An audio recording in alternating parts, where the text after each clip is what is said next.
Hello, welcome and bienvenue to this OECD side session on due diligence for fast fashion and forced labor risks in migrant supply chains.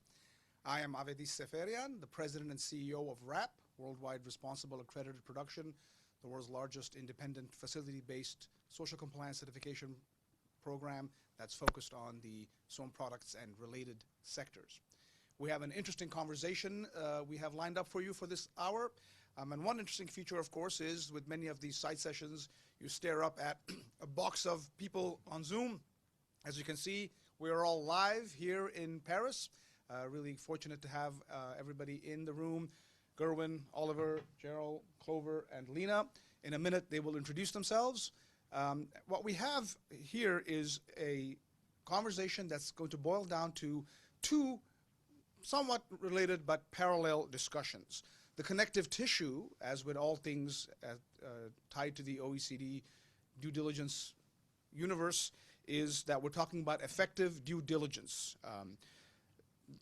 And that means really meeting supply chains where they are, right? Part of what determines effectiveness is really the specific nature of the supply chain, its degree of readiness, its unique challenges, and that's what we want to talk about on a couple of very important issues. So our panel is made up of representatives of two different parts of that supply chain, one an evolving one servicing fast fashion, and an established one that is fit for public procurement but dealing with migrant labor challenges. So those are the two conversations that we're going to have. And before we get them rolling, let me ask my co-panelists to quickly introduce themselves so we all know who we have here in the room. We'll start with you, Gerwin. Thank you very much, Avedis. My name is Gerwin Leppink. I'm the regional director for WRAP, looking after Europe and looking after sub-Saharan Africa. And at the end of the webinar, I will handle the Q&A if something is coming up, and then we have sufficient time for that. Thank you. Oliver? Good afternoon, everyone. I'm Oliver Watts, Sustainability Director at Medline. For those that are not aware, Medline, we are a global manufacturer and supplier and distributor of medical products and medical devices. Welcome. Gerald. Hi, good afternoon, everyone. My name is Gerald Ng. I am Associate Director of Global Public Affairs at SHEIN, and I mainly cover sustainability policy and strategy for the company. Hi, everyone. I'm Clover, the Sustainability Manager from SHEIN. Lena. Yeah. Hello, I'm Lena Zhao from ALGI. I'm the account manager for the WRAP and SHEIN project. Thank you. All right. As Oliver pointed out, Medline might be a new name for some of you, but I'm pretty sure you've all heard of SHEIN, and we're really pleased to have them on this panel with us. In fact, WRAP is pleased to partner with SHEIN on a project that isn't about certification or even audits, but rather about developing practical tools that address risk and focus on the key issue of workers' wages. Now, since fast fashion comes first in our title, due diligence for fast fashion and forced labor risks in migrant supply chains, let's begin that conversation by talking with Gerald and Clover and Lena on this great project we partnered on with. I'm not telling you anything you don't already know when I say that over the last couple of decades, fashion supply chains have changed dramatically. You guys have been at the forefront of it. Everything has sped up. Minimum order quantities are much smaller now. Production has shifted towards a network of small, highly flexible factories, all recent developments away from the traditional model. Now, SHEIN didn't start this model, but you have really built on it. It's not even a model that's unique to China. We see it on the UK high street. We've seen it across European fast fashion, even inside some luxury supply chains like in Italy. And there's a visibility challenge that might often accompany a supply chain of this particular nature. And here's the uncomfortable truth, right? As we look at doing due diligence, knowing that supply chain is a very important part of being able to do proper due diligence.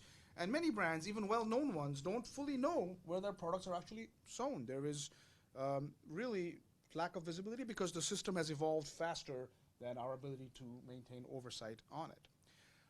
At WRAP, as I mentioned at the beginning, we are focused on being practical. We choose to work with the world as it is, not the one that we wish it to be. We want to take it in that direction, but we have to deal with what we've got. And we want to make sure that we protect the core of that supply chain, the workers sewing the garments in this day and age. So, SHEIN, you guys operate at the extreme end of this model, thousands of small factories, coordinated through technology, and you face some real challenges, but also have a rare opportunity given the model that you have. For perhaps the first time, a brand has both the visibility and leverage to ask deeper questions about wages, overtime, and workers' choice across a very large and fragmented supply chain, which was the project we all worked on together, and we're very proud of that engagement. As mentioned, it's not about certification, it's not about audits, it's about wage assessments as a practical tool, understanding whether workers can meet their basic needs, whether overtime is voluntary, whether it's paid correctly, and where the real risks sit. As mentioned, it is about learning, not perfection. It is about tools that actually work, and it is about aligning speed with responsibility, starting with that core area of wages and worker voice. So let me start with the sort of obvious question, right? You work with more than 7,000 small factories. This is a lumber that is far more than most traditional buyers. What makes your on-demand model different, and how do you practically manage and support such a large supplier base? Yeah, thanks for that, Avedis. I think maybe to introduce our supply chain. So, I mean, what really sets SHEIN apart is our on-demand business model, right? So, in traditional fashion, you see brands sort of predicting trends and then producing at large scales in your large-scale textile manufacturers that our business is used to, our industry is used to. For SHEIN, we start small. For every style, we produce 100 to 200 pieces globally, maybe. And then from there, we test customer response, and then we only restock products that are in demand. So what this allows us to achieve is that we've really significantly reduced excess inventory waste. We've also really significantly reduced costs for ourselves at many layers of the business. And this is at the core of how SHEIN actually offers a good variety of affordable products to our customers worldwide. Now, to build this on-demand model, you've rightly pointed out, it really hinges on having a large network of third-party suppliers that are, for us, actually all digitally integrated onto a proprietary supplier management software and platform. From there, actually, you're right, what's very unique about our supply chain is that it's mostly SMEs. So very unlike the traditional large-scale textile manufacturers. And these SMEs, what we found is they can tend to be quite nimble in the stages of the production cycle they're able to plug in on. And when they're all digitally integrated onto this platform, they form this very agile ecosystem of suppliers that is able to respond to this small initial order model that we have going. So of course, I think from the very start, what we recognized as a company is that if you want to work with such small suppliers, you need to recognize that they have certain unique needs and challenges. And as a brand, we have to show that we are willing to invest in helping such small suppliers grow and really help them tackle the challenges that they face with the scale that they have. So we've done this in a few key ways. One, we really emphasize on-time and reliable payments. All of our suppliers are paid within 30 days. Some are even paid on bi-weekly cycles or weekly cycles. This is, as we understand, better than industry averages, but it's very important for these small suppliers because for them, cash flow is everything. If we pay them on time, they have money to keep their lights going and money to pay their workers. Secondly, we really try to help our suppliers manage their costs and their margins. And the key way we do this is at the fabric stage, where SHEIN leverages our scale to pre-negotiate fabric prices with large suppliers, and then list all of these available fabrics on a digital fabric library that our suppliers are able to access and purchase their fabrics. So what this does is provide cost stability, inventory stability, and for many of these small suppliers, they don't have the economies of scale to actually negotiate beneficial pricing for themselves, so it's very good for them. I think thirdly, we've really invested in empowering our suppliers with knowledge, skills, and tools. Our suppliers through our digital platform actually have visibility into real-time demand and sales data, which allows them to plan their future production. We have a Center of Innovation for Garment Manufacturing where we provide suppliers with free of charge training in aspects such as quality control, factory floor management. And what's interesting about this CIGM is actually we even work with suppliers to co-develop innovative new garment manufacturing tools based on the pain points they encounter on the factory floor. Many of these tools are actually getting patented. I think since 2023, we've developed about 170 tools and distributed thousands of them across the supplier network. So maybe just one point to emphasize. While SHEIN does manage our supply chain digitally, actually this does not by any means mean that we only interact with our suppliers virtually or remotely. So this goes back to Avedis, what you said at the start about meeting the supply chain where it is, right? For SHEIN, we have a very strong belief in needing a strong on-the-ground presence wherever our supply chains are and wherever our third-party suppliers are. So for us, this allows us to maintain visibility, allows us to exercise robust due diligence, and also have that face-to-face presence that allows you to then build a long-term relationship with your suppliers. So I know, so while for us, you know, you mentioned earlier that SHEIN has a fragmented supply base. Actually, we would respectfully disagree with that characterization, because although the network is large, it's actually quite tightly managed and geographically concentrated because of how we want to maintain this strong, you know, face-to-face and on-site, in-person interactions with our suppliers. Yeah. So thanks, Gerald. That's actually an interesting segue into a question I would ask Lena. The last point Gerald made about the fragmented structure, from an auditor's perspective, is that unusual, or is it simply more visible in SHEIN's case? Thank you, Avedis. Thank you for your questions. From our experience, this structure is not unusual in industry. It's simply more visible in SHEIN's cases. Many brands rely on fragmented supplier network.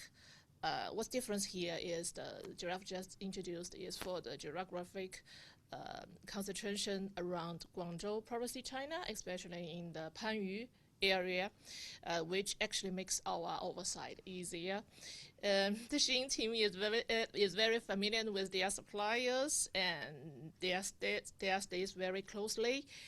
Throughout the project, that level of engagement is relatively unique and supports stronger for follow-up and the consistency. Yeah. For all our listeners, I'm going to be the one that's going to get to ask questions for the next 40 minutes or so, 45 minutes or so. As Gerwin mentioned, he is monitoring the Q&A, so please feel free to type in your questions. Assuming we get time at the end of the hour, we will turn to them. So I would encourage you all to pepper Gerwin with some questions so that there is something to get to when the time comes around. Back to the SHEIN team. You guys already have a large audit program that you run in place. Why commission a wage assessment and worker survey with RAP, and how did that fit into your broader due diligence approach? All right, so thanks, Avedis. So maybe to contextualize this within our overall sort of supply chain due diligence journey.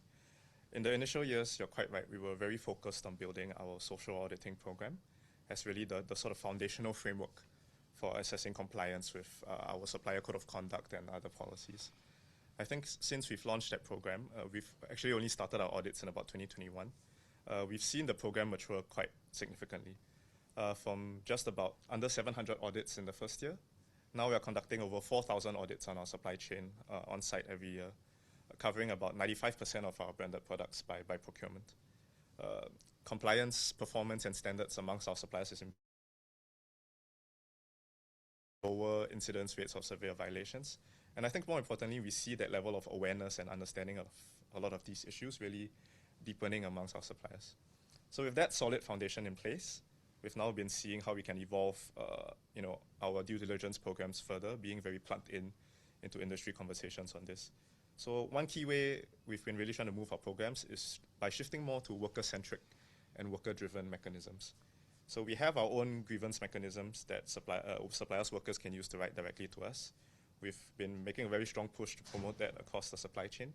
Last year, we distributed about 10,000 or so actually grievance cards, we call them, to workers on site, giving them details on our grievance channels, talking about whistleblower protections. So we are increasingly looking at such worker-driven mechanisms. I think secondly, key for us is now that we've sort of developed our own program, we're really looking to more third-party collaborations that can help us firstly validate our practices and also benchmark us against industry standards. And that's where the partnership with RAP so far has really come in for us. I think in the initial stages, you guys had supported us with sort of analysis of our audit framework. You guys help us train our internal auditors. So this year, this deeper sort of wage assessment and worker survey that we've worked with RAP on is part of our journey and shifting towards that worker-centric approach where you guys are also now helping us validate how we shift towards such an approach.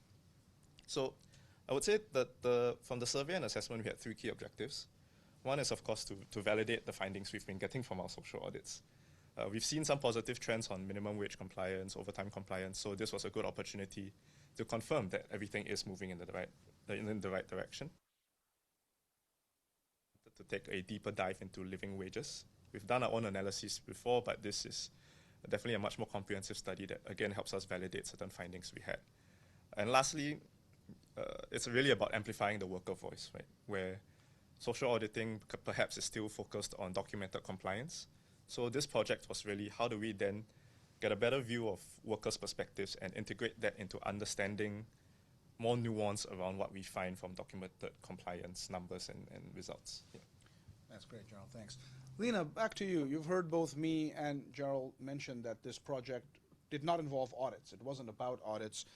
Tell our listeners, if you will, how does a wage assessment differ from a standard audit in terms of that worker voice piece that Gerald talked about, and also data credibility, because that's what we're doing. We're gathering data here. Yeah. A standard audit relies heavily on sampling and documentation.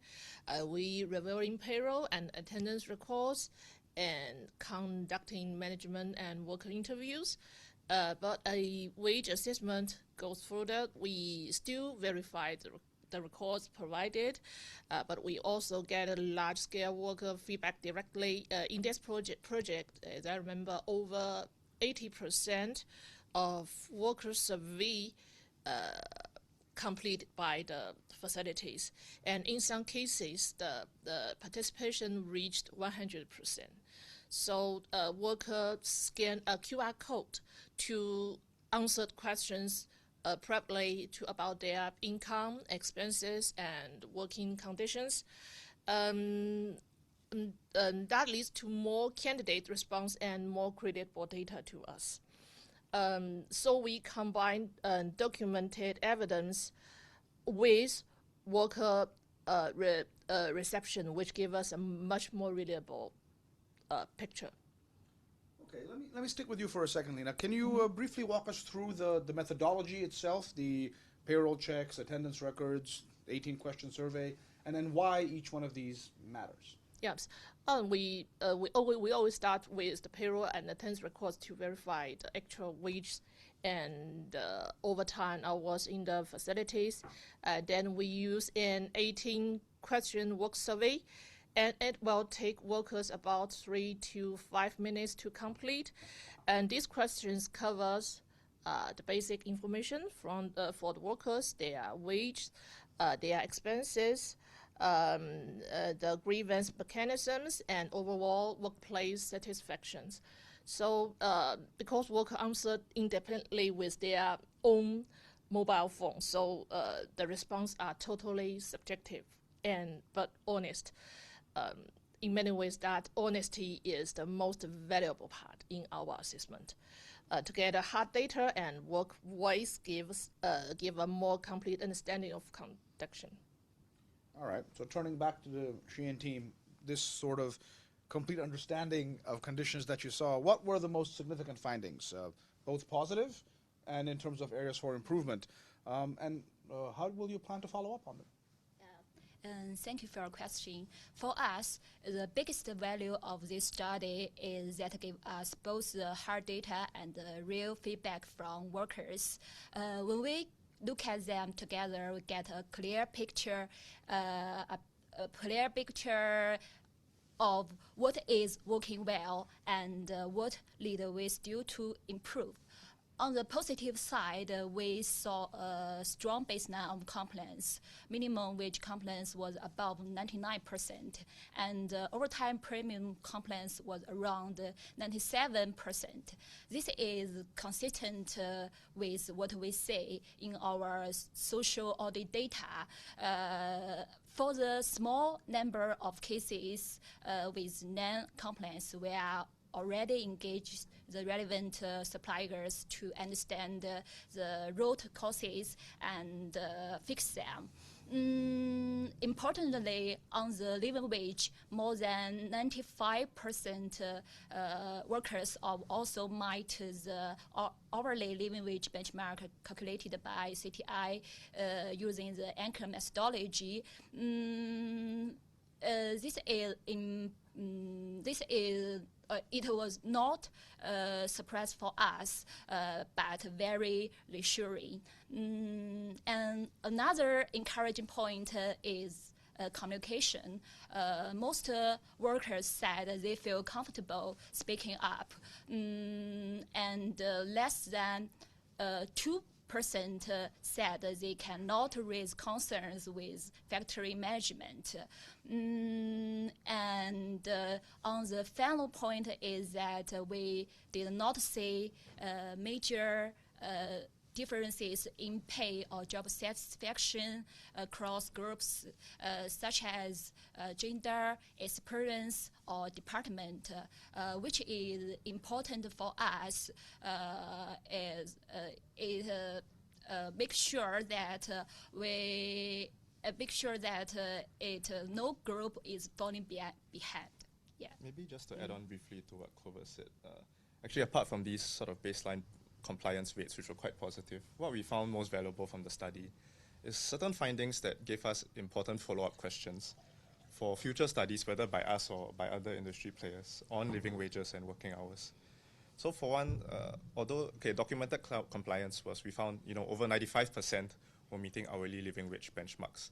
But at the same time in the survey, we saw quite a number of workers express still a desire for more wages or higher wages to cover their living expenses. When we drilled down into what specific topics they were referring to, a lot of them cited actually children's education as one example. So I think the question for us is then, for living wage benchmarks, they tend to look purely at quantitative metrics, right? But how much can these benchmarks and how much can our living wage studies also start to look at worker perspectives and worker needs on the ground? I think one way to look at this is, for a lot of workers, it goes beyond basic living costs, right? And SHEIN has tried to do some programs with this. We have a program called SHEIN Spotlight, where we provide financial grants to support things like children's education. But going forward, if such studies are able to dive deeper into such issues, then brands like us can be a lot more refined in the sort of support we provide workers in the supply chain. I think still on the topic of living wages, another small observation we had was we saw that in certain months, specifically maybe January to March, there was a slight dip in total wages. So it raises questions around, is there possible seasonality and certain fluctuations in wages that could be consistent in certain geographies or jurisdictions? So again, another aspect for living wage benchmarks to consider.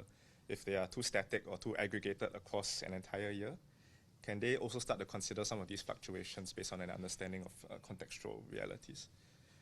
On the issue of working hours, also quite interesting, a nuanced picture. On an open-ended feedback part of the survey, we saw some workers, yes, ask to work more hours. So again, this is a question of, when a factory manager manages their hours amongst their workers, do they all just try to hit a certain quantitative target or a certain number? Or do you take a deeper understanding of, okay, amongst my workers, what expectations, what aspirations do they have? And how do I then better match their expectations and their aspirations in the way I allocate work? So again, an interesting part where when it comes to working hours, it's not just a numbers game.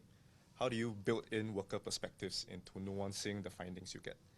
So yeah, I think overall conclusion we got that we're really going to take to future studies for ourselves.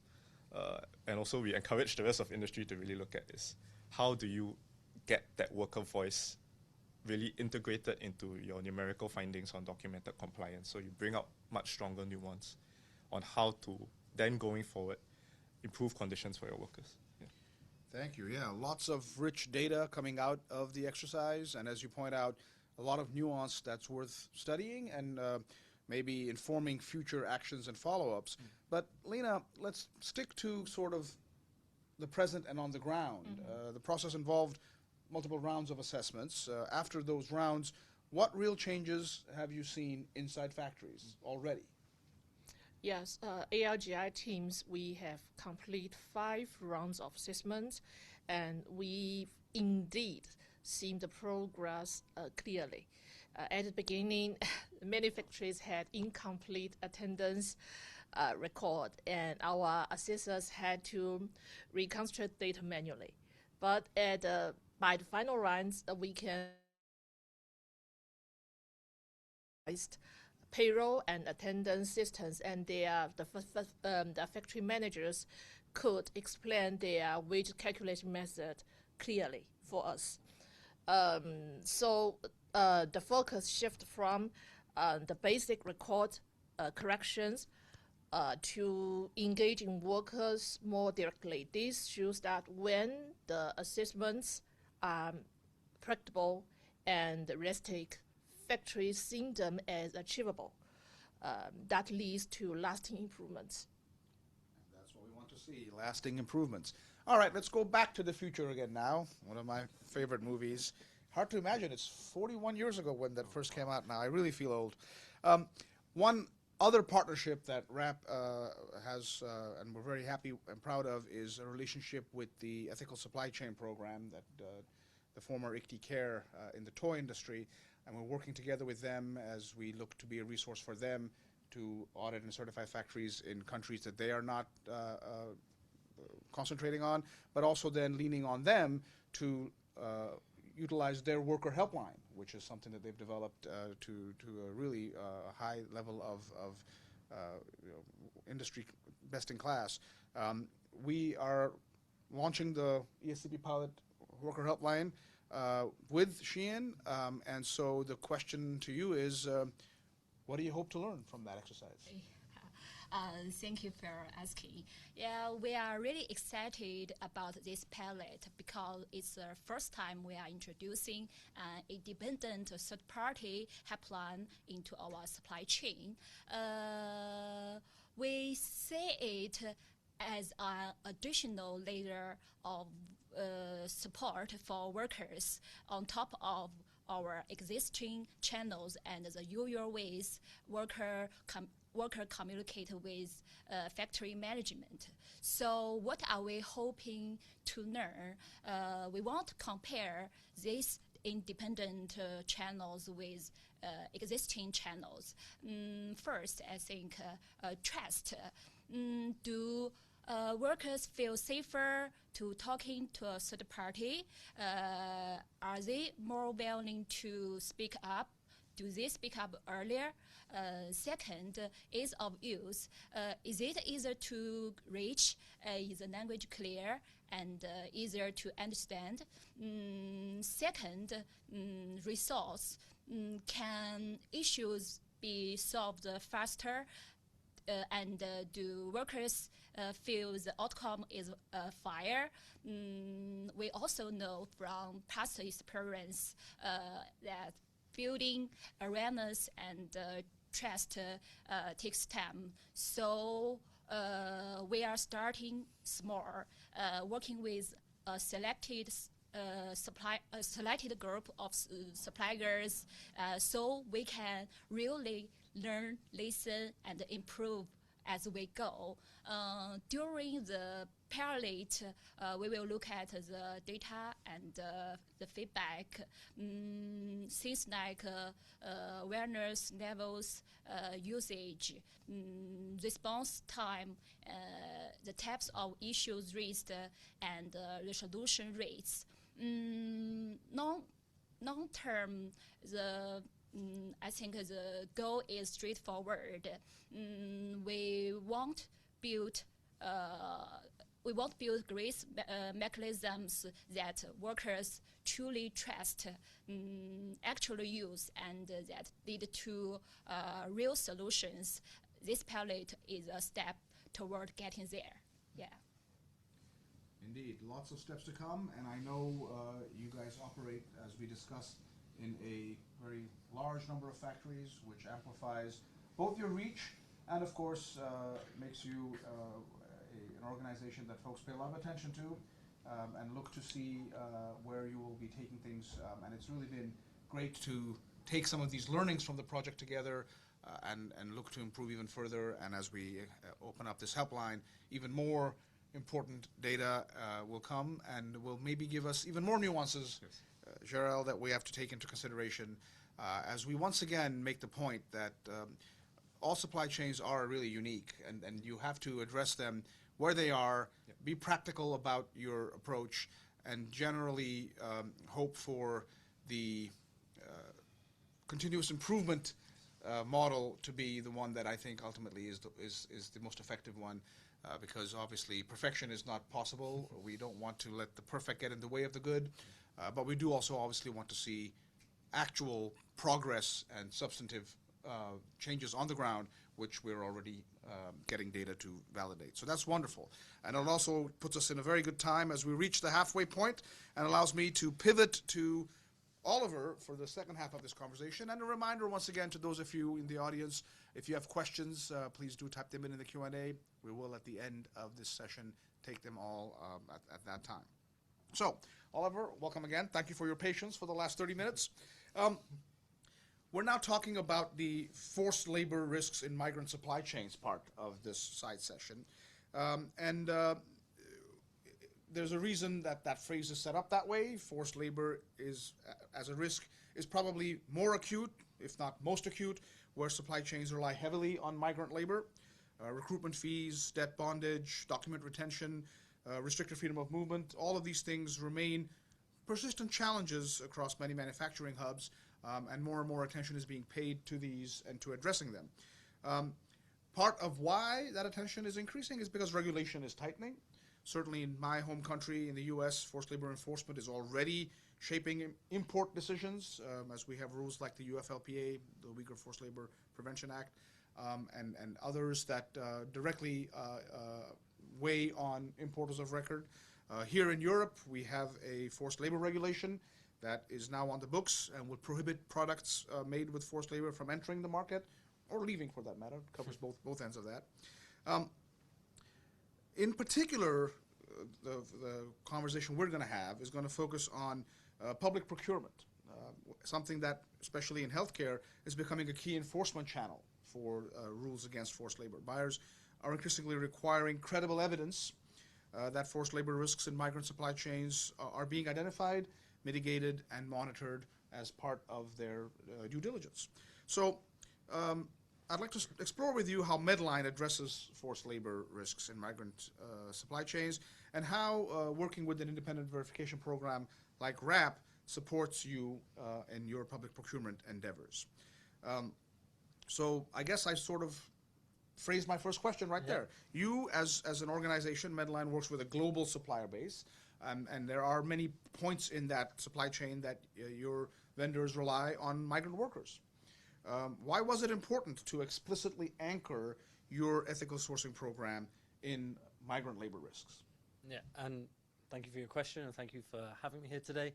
I think healthcare can fall into the trap of focusing on the single patient or the single healthcare practitioner, and often forget about kind of the supply chain, because patient safety, practitioner safety comes first.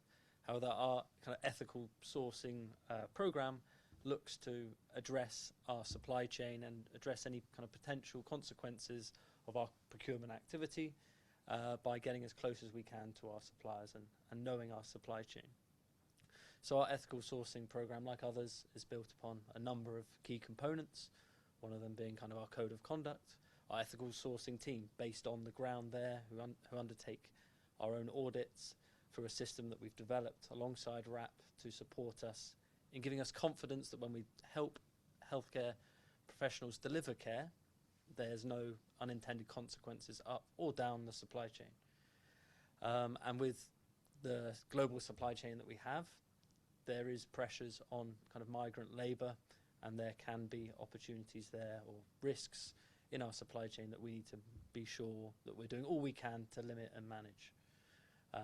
And so as part of that, it's working with partners like RAP on how we can verify our own homework, essentially. We have our own auditors, but that third-party verification gives us that seal of approval and confidence that we're looking for that continuous improvement that you've already mentioned. Indeed. And I like the way you put it. It is inevitable that in a healthcare setting, the focus would be on the patient and the hospital. Certainly when I'm in the hospital, I'm not really worried about supply chains, but it is important to keep in mind that there is a supply chain that makes it possible to deliver those goods and those services to those patients. Now, migrant labor as a challenge often hides pretty deep in operations. How did Medline move from sort of the policy commitment that you start this process with to practical implementation on the ground?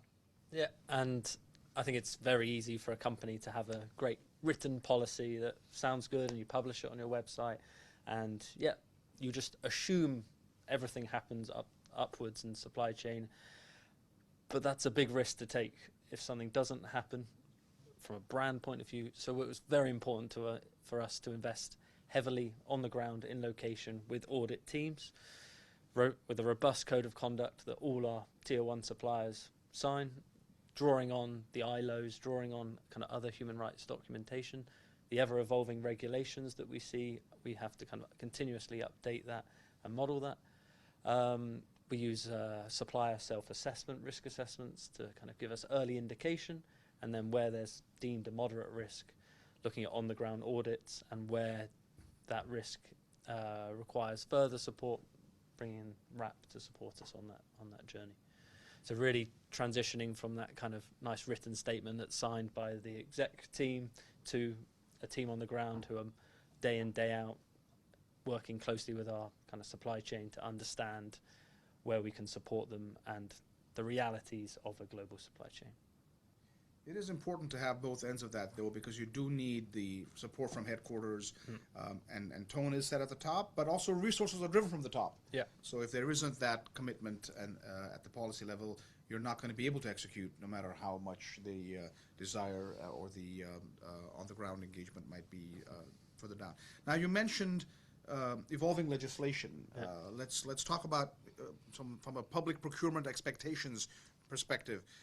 How have those evolved in relation to forced labor rights risks, rather, in migrant supply chains? Yeah, and so my remit is predominantly Europe and Middle East, and we see from a kind of customer base a real drive across the board, across the countries, for having greater transparency in our supply chain and greater showcasing our efforts to work and manage kind of migrant labor risks. Examples of that include kind of the NHS supply chain, our largest public tendering company. So using public funds, it is critical that they are comfortable that they're spending their money on companies who have that kind of human rights due diligence practices in place, to the point where they're mandating kind of third-party audits, verifications against all ILO KPIs to deem at low risk. And that's a journey to go on, because you need to work very closely with our kind of suppliers to understand why we are kind of encouraging them or even mandating them to kind of seek RAP support and RAP certification on an annual basis. So it's not a one-time thing, it's a continual part of our due diligence process that they need to be our supplier, because we need that to be the supplier to our customers. Now, you touched upon this, and I don't mean to make this a RAP advertisement, but it's, I think, worth pulling on this thread some more. Why is independent verification particularly important when it comes to forced labor risks that affect migrant workers? It's a very valuable tool to further validate that we are looking at the right things, we are covering what we want. It also puts a good amount of distance between us and our supplier base, so that removes any conflicts of interest, but any undue pressure that they do potentially seeing a Medline order to come, whereas RAP, that independence, it gives it true transparency, and it showcases that we're happy to open our doors and let others mark our homework and be kind of critical of our actions in the hope of improving where improvements can be found. Indeed. In fact, many of the legislation coming down the pike and already on the books explicitly call for independent validation as part of effective due diligence. And this is a pattern not just in Europe, but we're starting to see similar language in use in the U.S., especially on the state level at the moment. We don't have a really federal due diligence law yet. But the idea, as you mentioned, about that credibility and that comes from that independent assessment is important, not simply from the activity itself, but from the fact that it is being done by somebody once removed, and that gives that extra validation. So to kind of bring it all together, how has this approach affected Medline's position in public procurement? Oh, it's been very positive for us, as in our approach to bringing in that independent verification in our ethical sourcing program in some instances has meant that we've had a seat at the table. Some public procurement mandate that it is third party verified. They mandate very explicitly the method and the statements that are required and the annual basis of that. And so without that partnership being in place, we simply would have lost business and we would have had to kind of shut up shop in certain areas. So it's essential to us doing business, and we are seeing that grow. So the focus initially was a lot on kind of the textile aspects of healthcare procurement, but it's expanded into kind of what the public procurement bodies are deeming as kind of higher risk products, to the point where we've worked closely with you to expand into our surgical gloves range, I think first certifying 2019. And so we are very aware that this is likely to grow and kind of look forward to the future and expanding our kind of certification of our ethical sourcing program. You said something very interesting there that I think is worth calling out, which is the business imperative of doing this. I think for a long time, social responsibility, social compliance was seen as necessary, but in a sort of preventing harm business to business sort of thing, as opposed to actively supporting business, actively making business possible in the first place. So it's no longer simply an insurance policy, it is actually an active good, an active enhancer of business, and that's why it is that much more important, and again, why independent validation can give it an even more boost. So that's kind of my key lesson from what I've heard you say. What are there any key lessons for stakeholders that you would like to share? Maybe 3 key things that this exercise has sort of distilled in your mind? Yeah, and I think the first one is you've got to be afraid to kind of, well, you've got to embrace that connection with the suppliers. They are not a number on a page. They are people working with the same objective as you to support your customers and their customers. And so being cognizant and aware of that relationship is very key.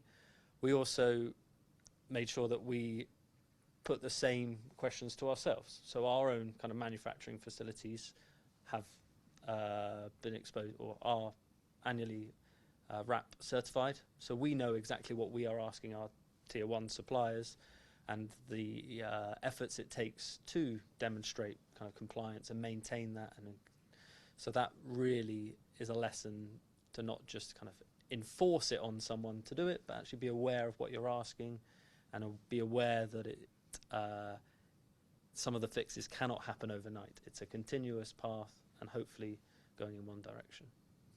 I like that. As we say in the States, you got to walk the talk, not just talk the talk. And that means holding yourself accountable to the very things that you are imposing upon your suppliers.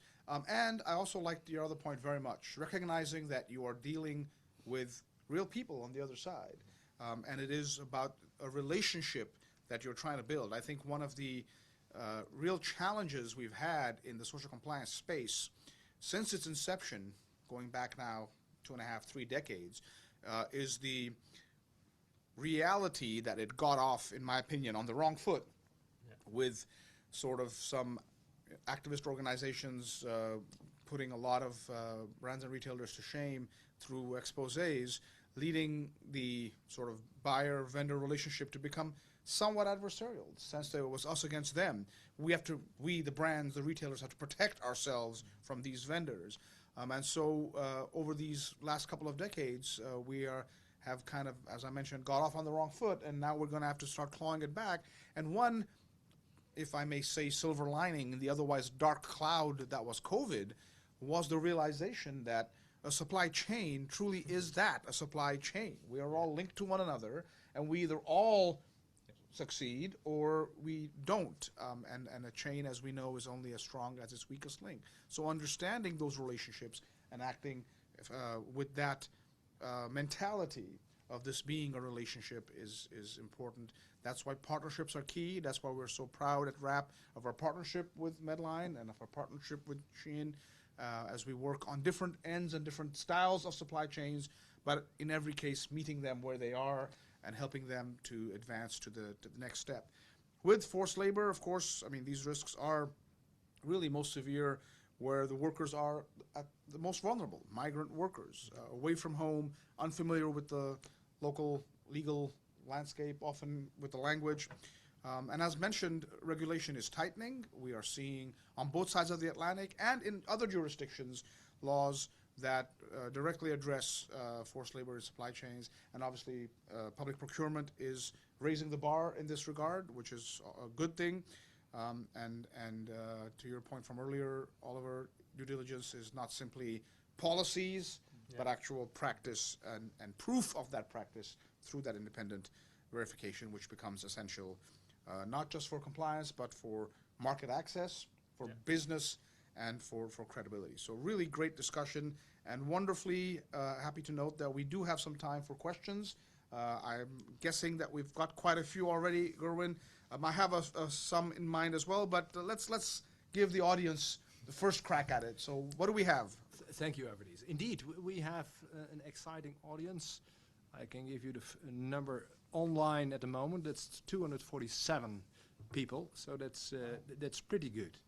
Indeed, we see a number of interesting questions, and not surprisingly, some are really about the supply chain of SHEIN. So let's just pick a number, I think. Let me walk through. But that one maybe applies also to you, Oliver. We see, of course, multiple updates to legislative and compliance requirements in key export markets. We see the evolving, emerging due diligence legislation. Avedis mentioned we have the EU forced labor regulation coming in 27. And looking at, you are working with 7,000 smaller facilities.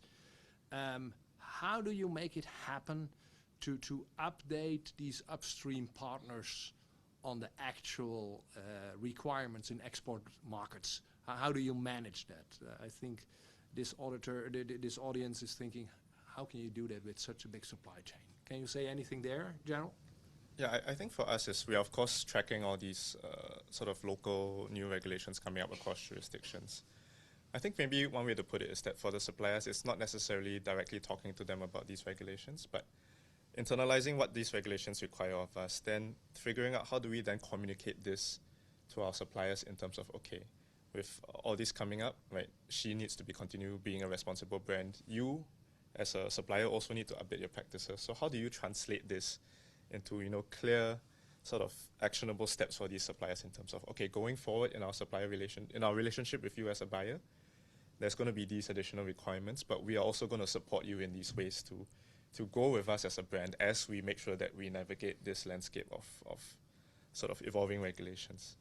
So it's really about, always making sure that you can communicate it to the supplier in a way that makes sense for them and that they're able to act on clearly, situated and contextualized within, okay, the value of our existing relationship with them and how that relationship can continue to evolve while accounting for some of these changes that need to happen because of upcoming regulations. Just from a practical view, if you have a supplier base at 7,000 factories, that will be a nightmare for, let's say, the average sourcing manager if you do not have access to technology. Can you spread out updates in your own system to factories fairly quickly? How does that work? Is that a push on the button, or how do you facilitate this? Yeah, so the advantage of our digital supplier management system is that we don't only use it for procurement and placing orders. We've also leveraged it for compliance purposes. So a lot of our training is done online with suppliers, right? That's one aspect. When we make our suppliers agree to sort of new policies like a supplier code of conduct or updated governance policies, a lot of this is pushed through the system. So similarly, if we have updates to certain new requirements because of upcoming legislation, we are able to maintain that strong sort of quick push of information. But at the same time, I will say, going back to my earlier point, then finding a way to, okay, you've pushed the information digitally, but how are suppliers receiving it? Do they have concerns? And that then actually still goes back to walking the ground, right? Speaking to your suppliers. I think last year we did over 2,000 visits to suppliers on site just to gather feedback on not only business aspects but also compliance aspects, how they're doing with SHEIN. So yeah, I think short answer is we do have the digital tools to push out, but you still need to, not just push out the information and let it sit there and not have that then continued feedback loop with the suppliers to see, okay, how are they receiving it and do they know how to implement that on the ground? I'd be curious, Oliver, with a slightly more established sort of vendor base, and obviously one that includes your own operations, is the view different? How is the dissemination of information, especially on things like legislative updates, which are happening quick and fast these days, take place within Medline? Quite similar to kind of what was explained, that we're not have you seen this? Can you make sure we'll be back in 12 months? It's more, this is what it means to us, and this is what we need from our supplier base to be able to keep in business in these regions. Failure to do this means that we will all fail as that chain, and we will no longer be doing business in that part of the world, and as such our orders would be impacted. So it is using IT to kind of definitely streamline and make everyone's life a lot easier, rather than lots of Excel files and lots of phone calls and emails. But it's having that kind of ongoing relationship that's not just about kind of price and order numbers, but the wider business relationship that we have, to make sure that these regulation updates and the requirements to do business are kind of passed along the chain effectively. So it's not just about dissemination of information, but it is about engagement on what it means and what the practical consequences are for you as the buyer in the relationship. Because it's very easy to perhaps nod your head in agreement of yes, but then the reality comes on that date, and product could get stuck at import, and then we're no. And there'll be not much nodding of heads then. No, there'll be a lot of shaking of heads. I have one Gerwin. interesting follow-up question on this, and of course it's also a bit focused on SHEIN, but also for you, Oliver. What is the expectation, and maybe in a broader sense, what is the expectation of how AI is going to help us to get information easier across to suppliers and getting information back? And is AI maybe going to play a role in analyzing worker voice? You guys are at the forefront of tech. Is there anything to say, Jarell? Is there any expectation going forward? I think that's a really interesting question. I mean, so far, in terms of supplier engagement, so actually just last year, we launched this tool or platform which we call Suppliers Ask. It's basically a sort of a system service platform that all our suppliers now have access to.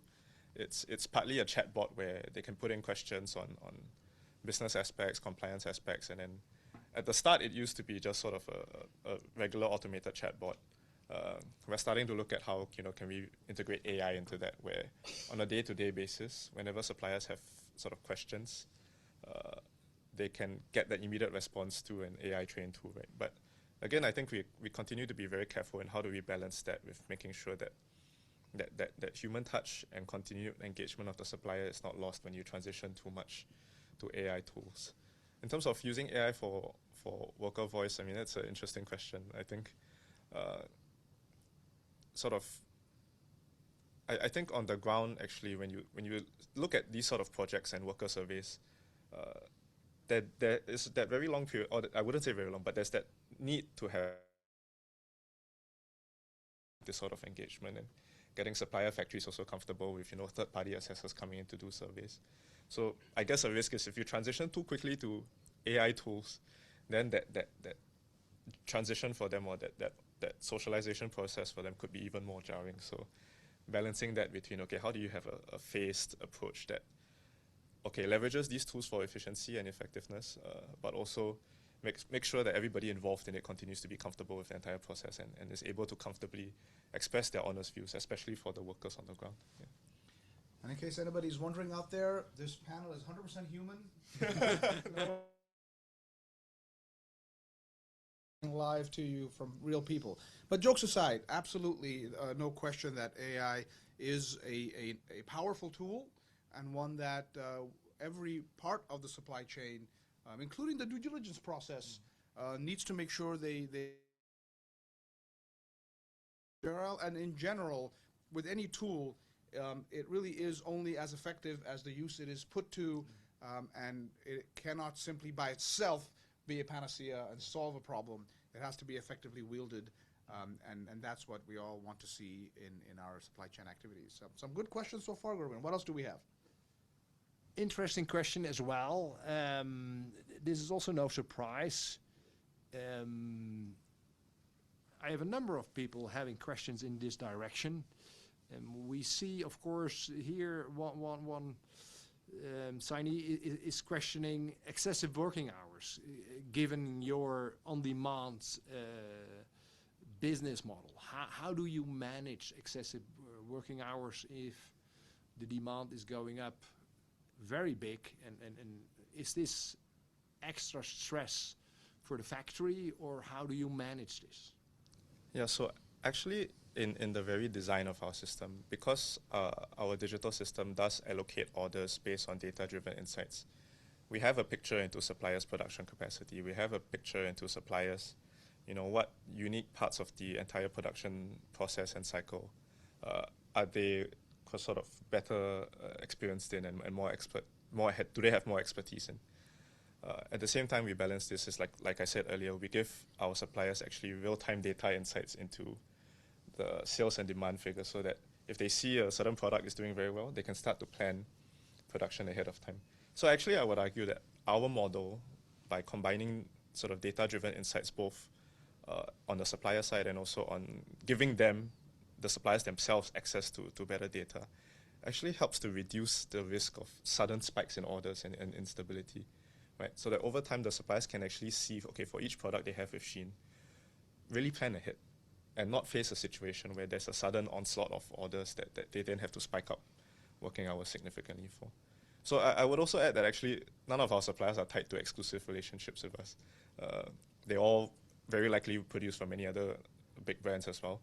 So for us, it's over time, empowering these suppliers with data also teaches them lessons on, okay, how do I plan production more efficiently and plan hours across my workers more efficiently? And hopefully that has a benefit for not only how they work with SHEIN, but how they work with other brands as well. It looks to me, as an industry veteran in the fashion industry, really interesting. So actually they do not rely on your forecasting system, but you give them an insight on the real-time trend, what is happening, so they can adapt to that. Quite interesting. Yeah, thank you, Gerald. I think we have time for another question, if there is one that... I don't want to open up a new discussion, but I would like to ask Oliver, we see the fast fashion model there, how important forecasting is for you, because if you are in public tenders, it's a very different model, right? Yeah. You have more in-depth how the business is going to develop going forward. And likely you work with much bigger factories. Can you say anything about how important forecasting is for your suppliers to enable them to work in an ethical way? Is there anything to say? Yeah, you're right. Our kind of forecasting model is probably a lot clearer, a lot longer kind of, in theory, lead in time, particularly for our kind of higher running products. So we can give a slightly more security than potentially a kind of fashion business with kind of our forecasting. Now that is dependent on kind of the outcome of public procurement tenders, but they tend to be... The tender? Yes, do we do in the tender, but the customers wouldn't be putting us in a position where they're expecting us to be producing for that tender prior to it being awarded. So we are, in that case, that pressure doesn't kind of translate to our suppliers. Of course, there are moments where forecasting models are wrong, and then there is kind of urgent requests going in, but that is all through kind of a supply team that have been fully trained. They're aware of our ethical sourcing program. They're aware of our kind of supplier code of conduct, and they are not to put any unnecessary pressure to compensate in our kind of supply chain, ethical supply chain. Thank you. Two different worlds. Indeed. And we could probably go on for at least another hour Oh, yeah. and dive deeper into each of these worlds. Due diligence as a concept, of course, is a broad and deep and important one. Even when you narrow it down to due diligence for fast fashion or for forced labor risk and migrant supply chains, it's still a deep and endless pool. But hopefully the last hour have given you all some insights and some actionable intelligence. So I am going to thank all my panelists, Oliver, Gerald, Clover, Lena, and my colleague Gerwin, for engaging in what has been, to me, a really enjoyable and edifying conversation. And I wish you all the very best as you continue down your journey, whichever end of the supply chain you're on, whatever role you play in the due diligence process. It is ultimately a supply chain, as I mentioned, and we're all in this together. So I wish you all the very best. Thank you for joining us, and goodbye.